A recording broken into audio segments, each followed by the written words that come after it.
Hi, everybody. Welcome back. It's another week. I'm Natha Perkins of Electra Astrology.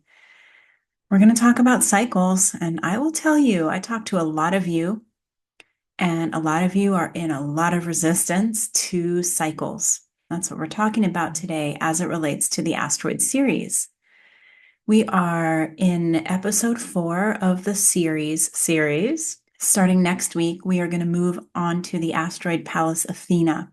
Totally different flavor of an asteroid, but one that I think that you're going to relate to. And knowing these asteroids can really help you to understand yourself a little bit better. And that's what we're doing here. If you're listening on the podcast, this will be followed by an astrological forecast for the week.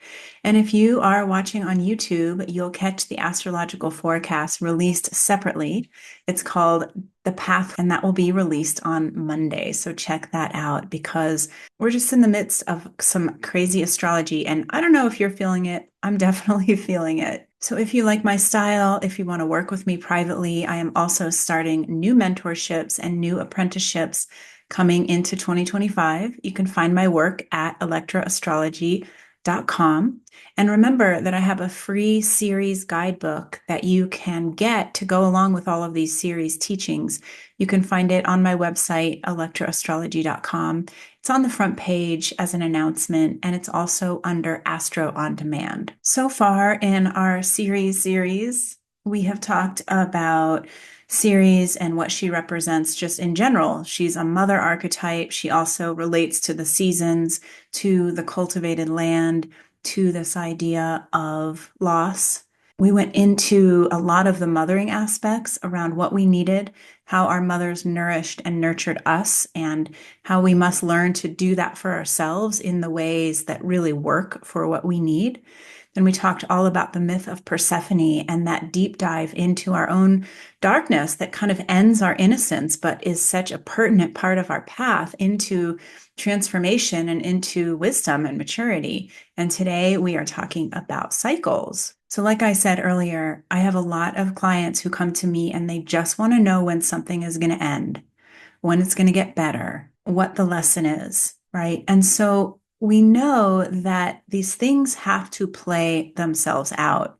There is no rushing the process. And when we look at Ceres in the chart, that can give us a good indication of how we are going to likely experience our relationship to cycles. So just right off the bat, I want to make the connection between cycles and how we each personally relate to cycles, whether we find them to be long and arduous, or we get impatient, we want them to finish faster, or we resist the ending of a cycle and the beginning of a new cycle. Let's connect that back to how we were nurtured and nourished with our mother. Because if we had an impatient, frustrated mother, or we had a mother that was really resistant to change, or would get really in the flow, in the rhythm of whatever was going on, and then had a hard time putting on the brakes and course correcting, then we might be relating to the cycles in our lives in a similar way. And we can even dial down into a really specific cycle that if you are a female, you work with every single month, which is the moon cycle or the period. And think about how you relate to your period every single month. How is it to ride that wave? And it really is a wave that is fairly predictable in nature. And yet it is a new cycle every single month, and you're just on the ride. So think about how you relate to that in your life. That will give you some good information around how you relate to cycles in general. And I think one thing that's true is that the older we get, the better we are at going with the flow of a cycle. I mean, I'm talking about a cycle like menstruation, but I'm also talking about just a cycle in our life. So one thing about Ceres is that she has this deep connection to the land. And if we look at that in our own charts, we want to really look at how we get grounded, how we use our body to get centered, and also how we literally relate to the land and to the forests and the yards and the gardens around us. Because when we have a deeper relationship with nature, it does tend to make our relationship with cycles a little bit easier. We understand in the winter it's a time to retreat and rest, go inward. We're not going to be able to go outside as much because of the snow, etc. And in the summer, it is all systems go. The sun is out, it's blazing. And when we have a good relationship with nature, when we are out in it often, then we come to understand those cycles and we come to even appreciate those cycles because it means that there's shift, that there's change. And I think that's one thing that when we look at Ceres, we have to look at how she was very resistant to shifting and changing. Like when her daughter Persephone got pulled by Pluto, the Lord of the underworld, how she got kidnapped or she left on her own accord. We don't really know. I would hypothesize that the story was spun that she was taken against her will. But like I said in my last teaching about Persephone, I'm not so sure about that. But remember how Ceres is very resistant to the natural cycle, which is that energy of her child leaving. She's resistant to it. And I think that a lot of us, without examining the cycles in our lives, can be very resistant to change. And so, something to practice as we're playing around with being more resilient, more able to morph and change and go with the flow, is to spend time outside, watching the time that the sun rises and the sun sets, watching the way the planets, the sun, the moon move across the sky, watching how the leaves fall off of the trees and grow back again, etc. These are really interesting ways to just observe cycles and work to become at peace with them, work to find what we can appreciate about them instead of being either in resistance to them or just not examining them. I think back on when I was in my 20s and I wasn't paying that much attention to what was going on in my life. And only after the fact, in hindsight, was I able to see that there were these cycles that were happening and that these cycles would eventually lead me into newer cycles, different cycles. And there was so much information to be mined in each cycle that I wasn't paying attention to. So, this is your invitation to begin to tune in a little bit to all of the cycles in your own life and look at where you're at in each cycle and how far you have come from when you began. And maybe you can hypothesize a little bit about how much longer you have to be in that cycle.